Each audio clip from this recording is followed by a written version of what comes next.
Okay, so now we're going to have a look at solving trigonometric equations. Okay, so firstly you will need very good knowledge in IB Maths of the unit circle, how it works, and find some way of remembering all of these values here. Okay, now it looks like you've got dozens of things to learn there, but there's a very recognizable pattern to all of this, and it shouldn't be too much of an ask to memorize it, although I do think it's a shame that they make you memorize it. And you may want to have, well, you do need actually a good knowledge of these graphs as well. Okay, but either one of these could be your basis for solving these trig equations. I personally kind of think about these graphs more. Many students will think of it through a unit circle lens. Okay, so before we get on to more complicated ones involving identities, you just need to think about how to solve these when you've just got one simple inverse trig operation to do. Okay, and we could write inverse sine here. Okay, so theta equals inverse sine over half. Okay, but that doesn't really tell us any more information. It still just is telling us sine of which angle gives us a half. Okay, and we still need to sort of go looking for that on the unit circle maybe. Okay, so as you should know by now, these coordinates on the edge of the unit circle have an x coordinate, which is the same as cos of that angle, a y coordinate that is sine of that angle. So if we are asked sine of what angle it gives us a half, okay, we are looking on the unit circle for which angles have a y coordinate of a half, and I've found them there. That is pi over 6 and 5 pi over 6. Okay, and those are the only two times between 0 and 2 pi, i.e. the full unit circle here, that y coordinate will come up. So those are my two answers. Okay, but you should take note of this domain every time you do one of these questions. Okay, and then another example here of how it can get a tiny bit harder. Okay, I might just divide by 2 first, so that I just have a nice simple cos of an angle equals some value equation. So now I have cos of x equals root 3 over 2. Okay, so I am looking for when do I have an x value of root 3 over 2. Okay, and well, I can tell you that it's here and here. So this question gives us a domain in degrees. So I'll give my answer in degrees, that x equals 30 and 330. Okay, but just quickly, how would I see this on the graph instead? Well, this is the cosine graph. So root 3 over 2, I don't know what that is, but it's probably somewhere here. Okay, and well, if I know that this is 30, well, the graph can help me figure out where the second one should be. Okay, so this distance is going to be the same as this distance, okay, because this is a perfectly symmetrical graph. So if this is 30 degrees distance here, then I can take 30 away from 360, or I can take pi over 6 away from 2 pi. So this would be 330, or if I was doing it in radians, 2 pi minus pi over 6 would be 11 pi over 6. That would be how to find it on your graph. Now if you didn't have that domain, okay, you could find your other answers here or here, and infinitely far in either direction depending on what your domain is. Okay, now you are then given a set of identities and formulae, which you should think about how they are derived. Okay, at least the Pythagorean identity. Okay, you can think of this triangle here. Okay, if the x coordinate is the cos of that angle, then this side of the triangle would have cos of that angle as its length, and this side would have sine of that angle. Okay, and this is the unit circle. Okay, so the hypotenuse is 1, and then by the Pythagorean theorem, a squared plus b squared equals c squared. In this case, or in any triangle on this unit circle, cos squared of theta plus sine squared of theta, it must be the same angle, equals 1. Okay, and that is what I have here, the Pythagorean identity. Okay, and you can also show with the unit circle fairly easily that tan of an angle equals sine of that angle over cos of that angle. Again, that angle must be the same for all three. Okay, then we have our double angle formulas. So sine of 2 times an angle equals 2 times sine of that single angle times cos of that single angle. Okay, now this is still very tricky for some students. They naturally think that they're allowed to do this, for example. Sine of 2 theta does not equal 2 times sine of theta. Okay, it has, well, it equals this. Okay, and cos of 2 theta, well, it has 3 different options. Okay, you could take the first one and then you could prove the other 2 using the Pythagorean identity above. Okay, and this is just a great way of going from any expression where you have sine or cos of 2 times an angle to when you're just dealing with a single angle. Okay, because when you're dealing with a single angle, you might be able to manipulate your expression or solve an equation a bit easier. Okay, so let's quickly have a look at some trickier equations to solve.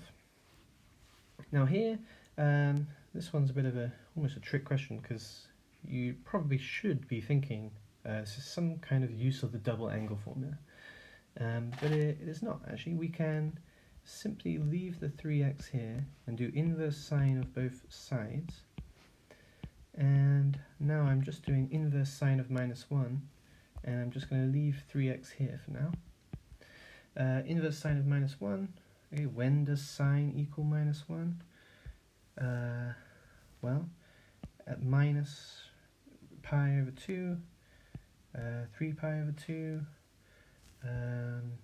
7 pi over 2, and so on. Okay. So minus pi over 2,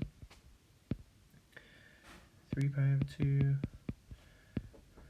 7 pi over 2. I think that's going to be enough for now.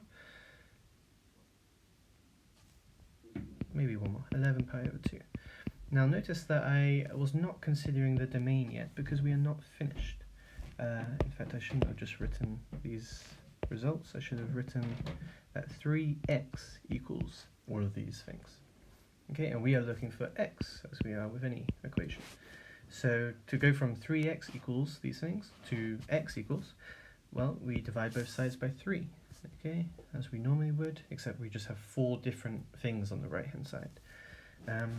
Okay, if you've got a fraction over 2 and you divide it by 3 again, you're now dividing by 6. So essentially, you have all of these things over 6 now. Okay, some of these would simplify. Okay, and then I can look at the domain. And what I see is that, well, these two are outside of our domain. Okay, these two seem to be within our domain. And in fact, yes, I should have looked at one more result. Okay, the one that would be over here. Minus 5 pi over 2. Okay, after it's divided by 3 again, would also be in my domain. Okay, so that's a perfect example of how you should be considering many values before you get right to the end of the question. Then you can discount the ones that you don't need, the ones that don't fall within your domain.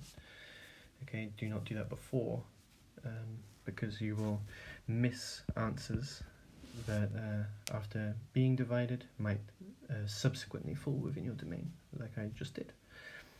Okay, this next one is a good example of using a couple of different techniques. Firstly, we have a cos squared. This tells me that I probably should consider the Pythagorean identity, and so that's what I'm going to do. And well, if with a tiny bit of rearranging, you could see that cos squared could equal 1 minus sine squared. Okay, you need to be comfortable with manipulating the Pythagorean identity like that. Okay, and well, oh sorry, 1 minus sine squared. Okay, now I have an equation with just sines, and that should prove to be a bit easier to work with. Now, if I expand and put everything on the left hand side, I will get this, so 1 minus 2 would be minus 1. Okay, and well, here this doesn't look too easy, but you might spot, or you need to spot, that this is almost like a quadratic. I've got 2 times something squared plus that thing again minus some constant. And if I just substitute out sine of theta for the u, for example, now you can see that I do definitely have a quadratic. Okay, and you need to be very comfortable solving quadratics in SL maths. I might factorize. Okay, you could also use the quadratic formula. No, that's wrong.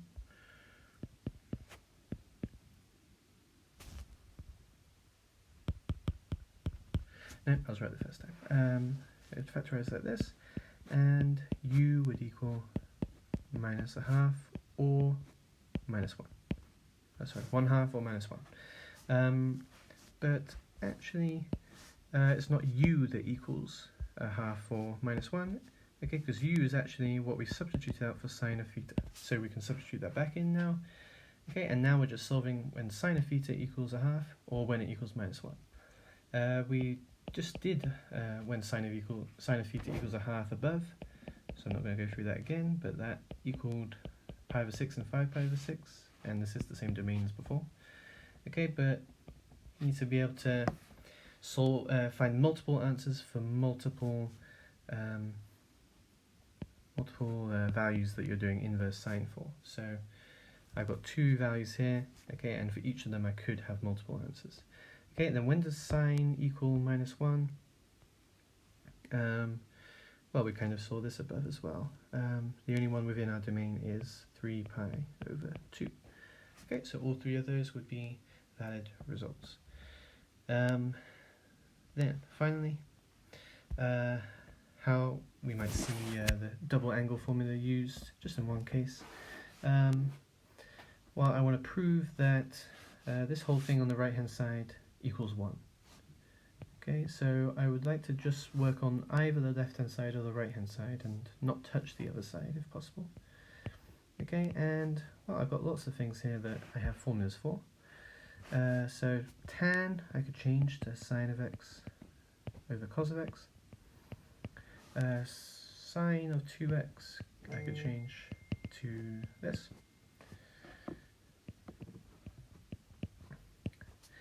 And well, you always have a bit of a choice here with cos of 2x, and if I just have a sneaky look at this big expression, I can see that cos is actually going to get simplified out of that. Okay, so I might pick the version of cos of 2x that only has sines in it, okay, because I think I'm just going to have sine in the other term. Okay. Now I can just go ahead and simplify what I've got here, and that cos of 2x does just that cos of x gets cancelled out. I have sine times sine, that's sine squared.